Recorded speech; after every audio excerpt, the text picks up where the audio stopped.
Purple Daily is daily Vikings entertainment. We just want the Vikings to win a Super Bowl before we die. I will ride with this group. Seriously, man. Please. And away we go. All right, Vikings Vent Line every Sunday here on the Purple Daily YouTube channel and podcast feed. If you're a Vikings fan and you have takes on the season, on the offseason they had, plenty of takes on the draft that are coming up. If you'd like to join this show to voice those opinions and takes, please hit me up. It's Vikings Vent Line at gmail.com. Would love to hear from all of you. You can hit me up, get a spot on a future episode of Vikings Vent Line, whether you're recent to Purple Daily or a longtime listener to Purple Daily. Maybe you've been on Vent Line before. Maybe you're looking to make your first appearance. Hit me up. It's Vikings Vent Line at gmail.com if you want to join the show. Purple Daily, Daily Vikings Entertainment. We got the Score North for our Purple Daily draft party coming up at the Fillmore here. You can go to scorenorth.com/draft to learn more and secure those tickets. We're looking forward to having everyone out there at the Fillmore in Minneapolis here in a couple weeks. Very excited for that. Also, shout out to our friends at Standard Heating and Air. We're helping power Vikings Vent Line every Sunday here. Standard Heating can help you out with all those HVAC and furnace needs as the ground's finally thawed out here in the Twin Cities. Hopefully we're in the 60s for good and we've had a great weekend. It'll be beautiful, and you need that AC working once the summertime and the heat picks up. So don't DIY that. Call Standard Heating and Air, who can help you diagnose what's going on there. Shout out to Standard Heating, too, for being our presenting sponsor of that Purple Daily Draft Party at the Fillmore. Go contact Standard for all those HVAC needs. All right, let's get our guys in here. Let's get our guys Jacob and Keith in here on Vikings Vent Line. Appreciate you guys making some time. Jacob, first time on the show. Welcome to Vikings Vent Line, man. Hey, yeah, thanks for having me. Excited to be here. Of course. And then Keith, man, you've been on before. You've been on a few times. Welcome back, dude. How are you? Doing great, man. Been a fan of the show for quite some time. I think I like the topics you guys share and just how fan friendly the show, just allowing us on. It's not that many platforms that allow this opportunity. So thank you. Of course. Yeah. I mean, that's what we strive to do here on Purple Daily. We want to make this a fan inclusion show. During the regular season, we like having as many people on after games, and in the offseason, I still like to catch up with everyone as much as possible. So yeah, if you'd like to join, like Keith and Jacob are, you can hit me up. It's VikingsVentLine at gmail.com. Let's start off here, guys. They've had off season. They've signed a bunch of players. They still have the draft coming up. Jacob, I'll start with you though. All these new pieces that have come in a little bit. What's one area you want to see the Vikings improve at in 2025? I think obviously the right answer would be punching it in inside the 5-yard line. I looked up, we had a stat inside the 5-yard line, Aaron Jones, 13 carries for -2 yards. That's pathetic. We need, the accusation of Jordan Mason, Will Fries, Ryan Kelly, I think that's obviously going to help in a big way. I think J.J. McCarthy can bring in a lot more improvising than quarterbacks in the past. So, yeah, I think scoring as many touchdowns inside the 5, even the red zone, is key to the success next year. Yeah, that's a big one. I think Jordan Mason's addition is also super exciting, kind of takes some of the toll off of Aaron Jones and them just being less predictable and more successful in that deep red, which becomes very difficult to score in for a lot of teams. But if they can kind of figure out and fine tweak that a little bit, that's going to be obviously huge for their offense, not having to throw and be so predictable basically in those deep red situations. Keith, how about you, man? Where do you want to see the Vikings improve at in 2025? So I like all the investments we have done as far as free agency. They hit on a lot of needs. But my thing is, I want them to continue to focus on the trenches because, like the Eagles, all teams that make it to the January to February, we always had skilled players. But I feel we need to get back to beefing up the trenches. So what I want us to do, would like us for us to select one of the top defensive tackles in this draft. I know left guard is an opening position for us, but it's going to be very critical of what we do in the draft to basically put the icing on our free agency. So what I would like is continue to beef up the trenches because it's not that many times or in the past years, we haven't had, top end D tackles at the close to where we're picking right now, even with left guard, or I would say, or the offensive line. So just continue to invest in the trenches because I think, we have the skill players. We have put people in place for us to, like Kevin O'Connell said, he wants us to play in January. And I feel we have the team for it. We just got to continue to invest in the draft. I think that's what it comes down to is the trenches, in my opinion. So. Yeah, they've made those great additions. Ryan Kelly, Will Fries are awesome. They've kind of set themselves up where maybe they can just take best player available in the draft. I'll ask you guys about that here in just a sec. But yeah, I mean, I think when you look at what they've been able to do on defense with Brian Flores remaining here is a big win for them. I mean, he just continues to put up really good numbers with different personnel. And now that he's been here a little bit, he knows the familiar faces and continue to tweak things and make things a little bit better. But for the last few years, and honestly, for the offensive line part for the last, 10 plus years, they have just been so weak in the inside of those trenches for offensive line. Over the last 4 or 5 years, no Linval Joseph post that era. They've been very much of a sieve on the run defensive side. So yeah, beefing up those trenches, a huge thing. I think they've done a really good job at it. And then hopefully with the defensive lineman maybe that they draft or something, that could be huge too. Jacob, how about you, though, with the draft? So they got pick 24. They don't have a ton of picks going into this year's class. What do you kind of want them to do? Should they stay put? Should they trade back? What do you kind of want to see the Vikings do in the draft this year? I mean, I would like us to stay put at 24 just so we can, first night of the draft, everybody's watching, get to see a draft pick. But I think they will probably trade back. The few years Quasey's been here, we've kind of learned he likes to trade back, get as many picks as possible. They obviously have 4 or 5 people circled. If they fall there, you can either A, just go ahead and take them, or B, if there's all 5 still on the board, you can move back, gamble a little bit, see if they fall. But I think at the end of the day, Quasey's going to look to trade back, see if he can get a couple more day 2 picks, which I'm not totally against. So. And you're all good with like just BPA at this point? Like, do you have a position still like you want to see them kind of go after this year or no? I would BPA, yeah. I'd like to see somebody in the secondary. Really haven't had a shutdown corner since Rhodes. In a few mock drafts I've seen, I don't think I've heard his name brought up much here on Purple Daily, but Will Johnson, cornerback out of Michigan, projected to going into last college season. He's projected to go top 10, maybe top 5. Got hurt, missed the majority of the year. Still had 2 pick sixes. I think if somehow he does fall to 24, that's an easy. You turn the slip in, you take him, plug him in right away, and I think with a guy like that, you can just shut off half the field and not worry about it. So, yeah, cornerbacks I feel like always a polarizing pick because they've taken so many chances at it, but it's a position that also wears out pretty quickly. I mean, the peak of some of those guys, it's hard for them to remain that good for such a long time. So, cornerback is definitely up there. I could see that being a realistic one. I think trading back probably does make a lot of sense for the Vikings. I guess, Keith, how about you, though, man? What do you kind of want to see the Vikings do in the draft this year?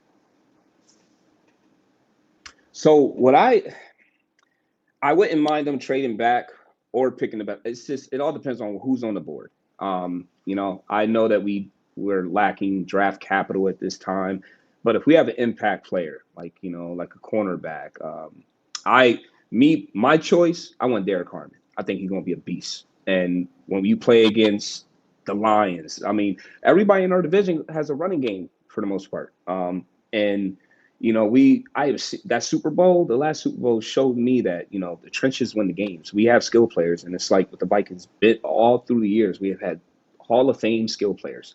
But, what separates us is going to be the trenches. So what I want us to do, if we have a Derek Harmon on the board, I feel he's going to be elite, in my opinion.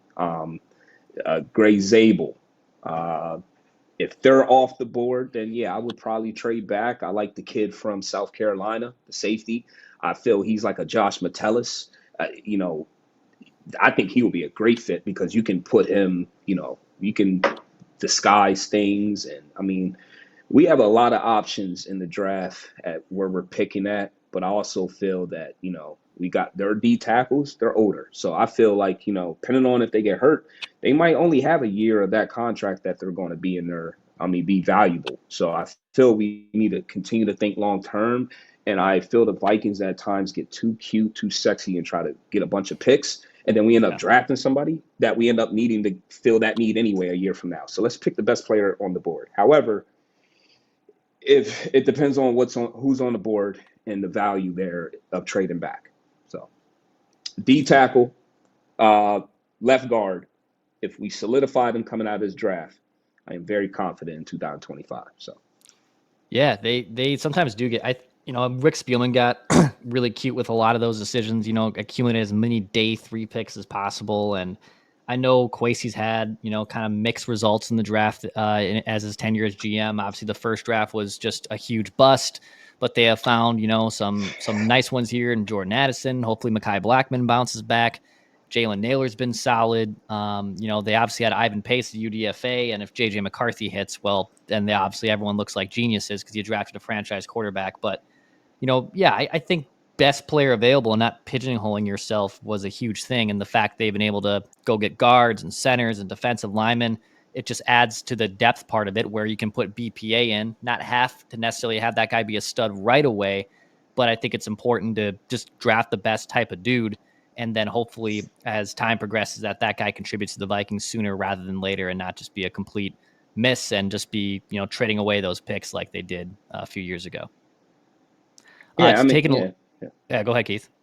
I didn't mean to cut you off. But like to your point, why? That's the thing that I think why we haven't got over the hump yet is because we haven't draft well, and it's good we have to open up this run and maximize everything with our rookie quarterback scale contract is to draft well and pick the best player. And I get it. Just staying true to your board, but understanding I think we're in a really good spot, and this is the time. All right, 2022. Yeah, we have had several bad drafts, but what we have done this year, I'm feeling very good about where we're heading. So, heck yeah. Taking a look at 2025. So I know we don't have the schedule out. We're about a month away from that. We do know at least the opponents. We've seen all the free agent additions, and then I know once we have the draft, we'll really kind of have the full roster basically baked in for the regular season. But Jacob, how many wins are you projecting right now for the 2025 Vikings? Well, yeah, like you said, the schedule hasn't come out yet, and I think that does play a huge factor on how hard it is early in the year versus how hard it is late in the year. And we obviously got basically a rookie quarterback. We're going to throw him out there. I'm a huge JJ believer. I've been day one loving him. But I don't, as a Viking fan, I've learned not to get my hopes too high. The 14 wins we had last year was great. Don't think it's going to happen again this year. I think I'm shooting maybe 10 to 11 would be ideal for me. Get us into the postseason, and I think that's when JJ's really going to take the next step. He's going to have all those games of experience. And, I think 10 to 11. If we get more, great. If not, I feel like that would be a little bit of a disappointment with the investments we made this offseason, with how much KOC trusts JJ McCarthy. I think 10 to 11 is a good bar to set. Absolutely. Yeah, they might regress a little bit from 14, but they've put themselves in a spot where they're expected to be a playoff team and hopefully can maybe reclaim the North. It's going to be a very crowded division. Keith, how about you, though? What win total, at least now, do you have right now before we know the schedule? 12-5. Okay.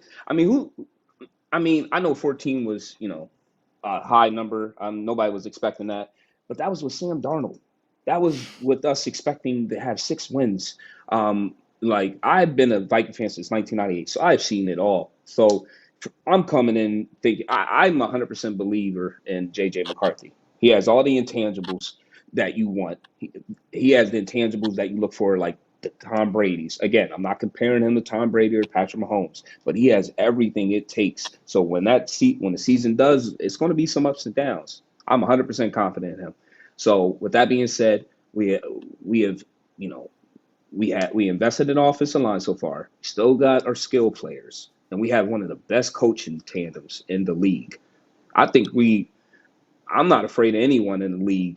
You know, I probably need to pump the brakes a little bit, but I'm really not. I feel if we draft well, I mean, I wouldn't think it would be um, a surprise that we go to the NFC Championship. I believe we have the team to do it. So yeah, 12-5. I'm 12 going and with 5. I that. like it. Yeah, I mean the division's crowded, but there's not. And the Vikings are going to play a bunch of really good quarterbacks and at home this year. I mean they got the Bengals and the Ravens at home, which is going to be tough. But the path, at least in your own conference, it still kind of is wide open. Like I know the Eagles are the Super Bowl champions. You give them the benefit of the doubt, but they've now lost a lot of pieces. They've lost their coordinators. No one's like strangleholding or preventing any team, I think, from being the number one dog in the NFC, and that's good. That's good for the Viking side where they can maybe surprise some people and make it all the way to the NFC title game. But they have expectations to also be a really good team and not a pop-up surprise year like the 14-win season last year's team was. So a lot of good stuff, man. It's going to be a fun year. Can't wait for that schedule to come out. Jacob, do you have any other hot takes in your bag? Do you have any other shout-outs you'd love to give here on Purple Daily? Floor is yours. I do. I got one good hot take. I think you could use this for a write that down episode, Declan. So giving you an assist here. Okay. But I think the Vikings, the next two drafts, including this year, so 2025, 2026, the Vikings will be picking in the first round at pick 30 or later. I think we'll trade back. Probably, I think the Chiefs will want to move up, grab another offensive lineman after losing Tooney and seeing their offensive line collapse in the Super Bowl. I think 31 would be a good spot for the Vikes to drop back. And then I know I kind of set the bar a little bit lower than you, Keith, for the in-season win total, but like I said, I think if we get into the playoffs, I think we are a team people are going to want to avoid. JJ's going to have that experience. We got great coaching, great offense, great defense. I think we are a unit and a force to be reckoned with. So yeah. Love it. Keith, how about you, man? Any other hot takes you got to sling? Go ahead. Well, I think JJ McCarthy will be in the MVP voting this year, and I think hot take. Justin Jefferson will get the triple crown. Okay. Yeah. I love that. Yeah. A lot of weapons, which is good for good for JJ McCarthy. And he disguises so many like attention towards him that hopefully other guys like Hawkinson and Addison can feast off Jefferson. But man, it's about as good as it gets if you're a first year. And I know he missed this year, but the first time being a first year starting quarterback and you have, three weapons that are some of the best at their respective positions. Hopefully that offensive line holds them up. And I mean, it's not like it's Caleb Williams where he's going to get sacked 70 times and he has nobody to throw to. This is about as good as it gets for McCarthy. So I'm super excited, man. It's going to be a really fun year. I mean, we're looking forward to it here on Purple Daily. We got the draft party coming up, so we got that to look forward to. And Jacob, Keith, great stuff, guys. Appreciate you slinging some takes and great job here on Vikings Vent Line. Appreciate you both. For anyone watching, listening, wants to come on a future episode, you can hit me up. It is VikingsVentLine@gmail.com. Purple Daily, Daily Vikings Entertainment, where we want to see the Vikings win a Super Bowl before we die.